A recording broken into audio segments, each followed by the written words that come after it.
جی وعلیکم السلام ورحمۃ اللہ وبرکاتہ۔ محترم بھائی کہتے ہیں جی بھائی کو سیلری ملتی ہے تو وہ اس میں سے کچھ حصہ جو ہے وہ اللہ کے راستے میں خرچ کرنا چاہتا ہے تو وہ مسجد میں خرچ کرے یا غربا مساکین پر۔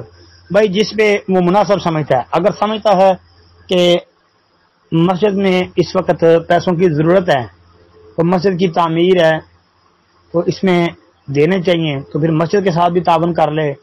اور جو مساکین ہیں اگر سمجھتا ہے کہ جی یہ مساکین ہیں ان کو میں جانتا ہوں واقعی یہ مستحق ہیں تو ان کے ساتھ تعاون کر لیں یا دونوں کے ساتھ کچھ کچھ تعاون کر لیں۔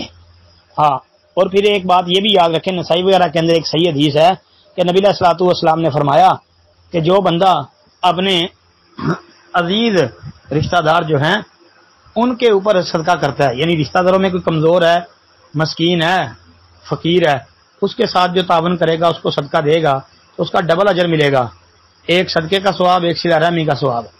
جی جو بھی صورت بہتر نظر آتی ہے خرچ کرنے والے کو اس پر عمل کر لے۔ السلام علیکم ورحمۃ اللہ۔